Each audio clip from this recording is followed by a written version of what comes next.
Selamat siang kepada seluruh saudara-saudari di Indonesia. Saya Felicia, yang juga lebih akrab dikenal sebagai Felicia Tissue di sosial media. Dalam situasi pandemik yang sulit ini, saya berharap warga Indonesia akan tetap tabah dan menjaga kesehatan masing-masing. Ini pertama kalinya saya memberanikan diri untuk berbicara di publik, untuk meluruskan hal-hal yang selama ini menjadi simpang siur dengan tidak adanya kejelasan dan penyelesaian oleh pihak Bapak Jokowi dan keluarga. Akibatnya, akhir-akhir ini telah terjadi hujatan kejam yang dilontarkan terhadap saya dan keluarga dengan membawa isu suku, agama, dan kewarganegaraan. Setelah memilih untuk diam selama ini, saya rasa ini tidak bisa terus dibiarkan. Hujatan harus dihentikan dan publik harus mengetahui apa yang terjadi sebenarnya. Pada tahun 2016, saya diminta oleh putra bungsu Bapak Jokowi untuk bertemu dengan beliau dan Ibu Iriana, dan juga sempat diperkenalkan kepada keluarga besar beliau. Sejak berjalannya hubungan antara saya dan putra beliau, sudah beberapa kali diundang untuk menghadiri acara keluarga besar beliau, seperti pernikahan Mas Rio dan Mbak Ayang. Dalam acara tersebut, saya disediakan tempat tinggal di kediaman Mas Gibran selaku putra sulung beliau dan Mbak Selvi selaku istrinya. Saat itu saya sempat bertemu juga dengan Bude dan Pak B selaku kakak dan kakak ipar dari keluarga Ibu Iriana. Dengan pihak keluarga saya pun, putra beliau sudah meminta izin kepada orang tua dan nenek saya dan sering bertemu untuk menjalin hubungan yang baik. Dengan keakraban tersebut yang dijalin sedemikian waktu, tentunya kehilangan mendadak putra beliau dari kehidupan saya bukanlah hal sepele yang bisa dipertimbangkan dan diperlakukan seperti beberapa hal politik yang sering waktu diabaikan dengan cara mendiam. Tapi masalah saya ini harus diselesaikan secara kekeluargaan. No ifs and no buts. Pada akhir Desember 2021, putra beliau menelpon dan mengatakan secara langsung kepada saya keinginan untuk menikah dan sudah memberitahukannya kepada Bapak Jokowi. Putra beliau pun sudah meminta restu kepada orang tua saya. 2 minggu kemudian, putra beliau menghilang dan memblokir seluruh kontak selular. Walaupun saya sangat terpukul, saya mentegarkan diri dan mencari cara untuk mengetahui apa yang sebetulnya terjadi dengan mencoba untuk menghubungi putra beliau dengan berbagai cara dan juga kepada keluarga Bapak Jokowi.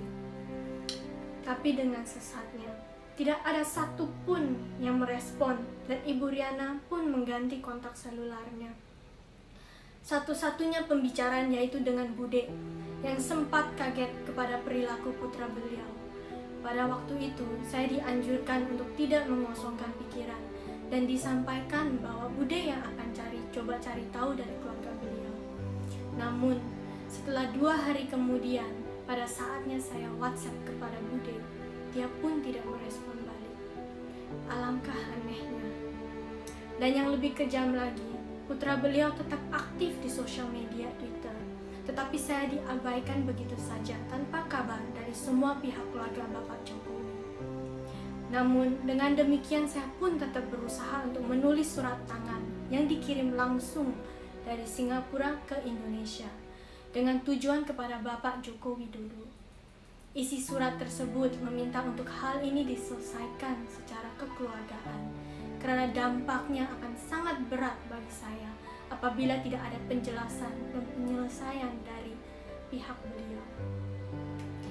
Sebagai wanita sederhana, saya tidak ingin kehidupan pribadi saya menjadi konsumsi media, apalagi ditambahi oleh hujatan-hujatan yang seharusnya tidak terjadi. Namun, sayangnya surat itu pun tidak direspon. Dengan situasi tersebut, saya tetap memilih untuk diam tanpa memberitakan apapun ke media, walaupun banyaknya media-media yang coba untuk mencari tahu. Saya tetap berharap ada etika yang baik dari pihak keluarga beliau untuk menyelesaikannya secara kekeluargaan. Tetapi di saat putra beliau menghilangkan semua foto-fotonya di halaman Instagramnya, berita mulai muncul. Nenek saya yang sudah berusia 84 tahun menelpon untuk bertanya. Namun saya hanya bisa menyampaikan, belum tahu Ama, tapi jangan khawatir ya. Karena saya mengkhawatirkan kesehatannya. Tetapi nenek saya tetap menempuh perjalanan ke Istana Bogor untuk mempertanyakan ada apa sebetulnya dengan putra beliau. Sayangnya, perjalanan itu sia-sia. Dinding istana begitu tebal dan tidak ada seorang pun yang menjawab pertanyaan nenek saya. Akhirnya, badai tidak bisa lagi terbendung. Pada tanggal 7 Maret 2021, 2 hari sebelum perayaan ulang tahun saya, saat media online mengungkapkan foto kebersamaan putra beliau dengan sosok wanita yang saya kenal sebagai karyawan perusahaannya.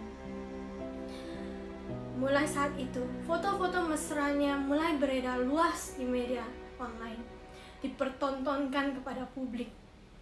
Disitulah ibu saya merasakan dengan pedihnya bahwa anak putri satu-satunya telah dikhianati oleh putra beliau, dan perilaku kejitnya diperbolehkan oleh beliau sendiri dan keluarga. In all honesty, it was an immense blow for me and of course my parents who saw me in distress and confusion. They could not bear to see me treated with such unfairness. Dan makanya ibu saya yang pertama mengutarakannya melalui Instagram pribadinya. Niatnya bukan untuk memperkeruh, tetapi karena tidak ada jalan lain lagi. Satu-satunya adalah menyampaikan perasaan hati dalamnya bahwa putrinya telah diperlakukan secara tidak wajar.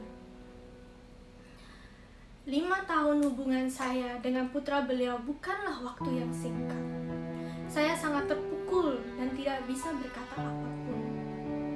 Namun, saya beruntung karena ada ibu dan kakak saya yang mewakili saya, dan keluarga besar yang menguatkan saya. Beberapa bulan sudah berlalu, dan saya berusaha untuk membangkitkan diri dan menjalankan hidup baru saya ini. However, under the scrutiny of the public eyes, dan dengan tidak adanya etika baik dari Bapak Jokowi dan keluarga, telah memberikan peluang untuk orang-orang di sosial media untuk menggoreng dan menghujat saya dan keluarga, seperti ibu dan nenek saya.